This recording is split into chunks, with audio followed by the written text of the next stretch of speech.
Hello all of you.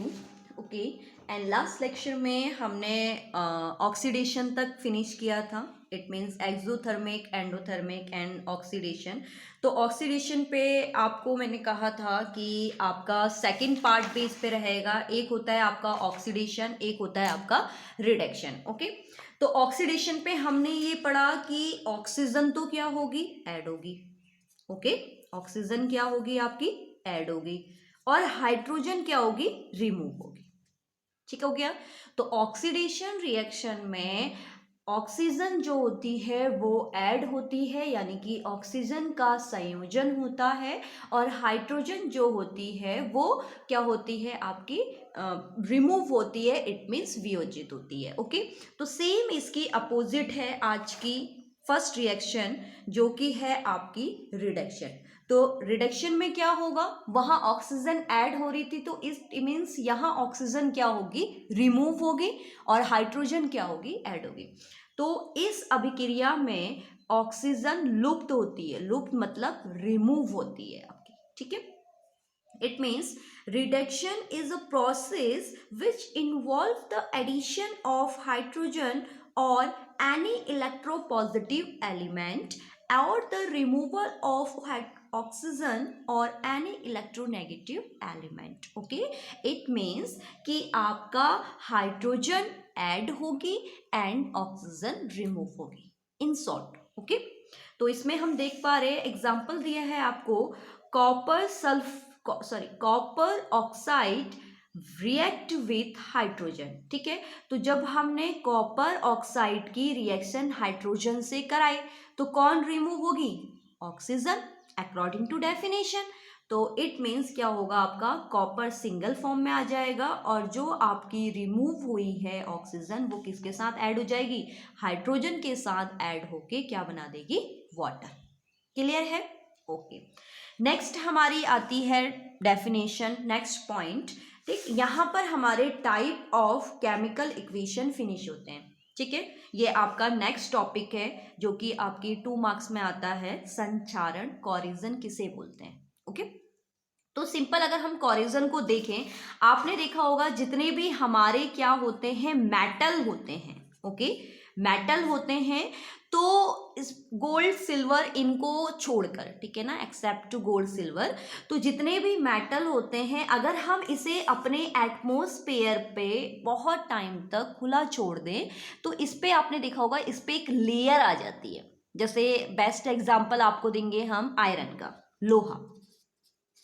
आपने घरों पे देखा है अपने, जो लोहा होता है आपका क्या है कि अगर हम उस पर क्या करें, पॉलिश ना करें उसको, मतलब कलर ना करें उस पर, तो हम कुछ टाइम बाद देखते हैं कि उस पर लेयर आनी स्टार्ट हो जाती है, जिसे हम आम भाषा में बोलते हैं जंग लगना। तो जंग क्यों लग रहा है, किसके कारण, कोरेजन हो रहा है उसका। ठीक है ना, संचारण हो रहा है उस मेटल का। तो इसको अगर हम डेफिनेशन के अकॉर्डिंग देखें तो जब किसी क्रियाशील धातु की सतह पर, यानी कि जो आपके मोर रिएक्टिव मेटल्स होती हैं उनकी लेयर पे वायु, जल तथा अन्य पदार्थों में उपस्थित ऑक्सीजन द्वारा अपचयित हो जाती है। तो सिंपली अगर हम कहें तो क्या है कि अगर हमने किसी भी मेटल को बाहर एटमॉस्फेयर पे खुला छोड़ दिया है, तो वो चाहे एयर हो, वाटर हो, इसके इफेक्ट में जो आपकी पॉल्यूटेड गैसेस होती हैं इनके इफेक्ट में आकर वो क्या हो जाती है, कोरेट हो जाती है। ओके, इसके बाद आपका नेक्स्ट है law of conservation of mass.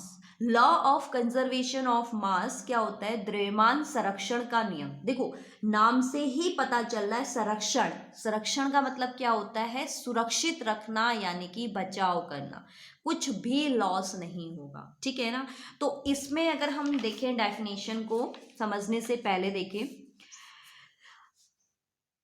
आपका राइट लेफ्ट साइड पे आपके कौन होते हैं, रिएक्टेंट। पहले भी हम इस टॉपिक पे चर्चा कर चुके हैं। ठीक है, एरो के राइट साइड पे होते हैं आपके प्रोडक्ट। ठीक, यानी कि अभिकारक और उत्पाद। क्लियर है। अब क्या होगा कि इसमें क्या होगा कि जो भी हम अभिकारक ले रहे हैं इसका जो टोटल मास होगा, टोटल वेट होगा, जिसे हम द्रव्यमान बोलते हैं, टोटल द्रव्यमान जो होगा वो इसके बाद फैक्टराइट करने के बाद जो भी प्रोडक्ट आ रहा है, जो भी प्रोडक्ट आ रहा है उसके टोटल मास के क्या होगा, इक्वल होगा। क्लियर है? ठीक, यानी कि अभिकारकों का कुल द्रव्यमान उत्पादकों के कुल द्रव्यमान के क्या होता है, बराबर होता है। तभी तो हम कह रहे हैं ना कि द्रव्यमान देखो, जो अगर मैंने यहाँ आपका क्या है, सपोज यहाँ 22 ग्राम आपका द्रव्यमान आ रहा है, तो ये चाहे कोई भी प्रोडक्ट बना ले, उनका जब आप टोटलिंग करेंगे तो ये भी कितना ही आएगा, 22 ग्राम। तो मास का कोई भी लॉस नहीं हुआ। तो इसी को बोलते हैं हम क्या, द्रव्यमान संरक्षण का नियम। इट मीन्स जो भी आपके दोनों पक्ष हैं, दोनों पक्षों में जो परमाणुओं की संख्या होती है वो क्या होती है, इक्वल होती है, यानी कि समान होती है। इट मीन्स कि उत्पादकों का कुल द्रव्यमान, उत्पादकों का कुल द्रव्यमान अभिकारकों के कुल द्रव्यमान के बराबर होता है। ओके, तो इंग्लिश वर्जन में देखेंगे इसे, in a chemical reaction the total mass of the products must be equal to the total mass of the reactants। Clear है? तो आई होप आपको ये तीनों डेफिनेशन समझ में आई होंगी, और अगर आपको वीडियो अच्छी लगी तो इस वीडियो को लाइक एंड सब्सक्राइब करें। ओके।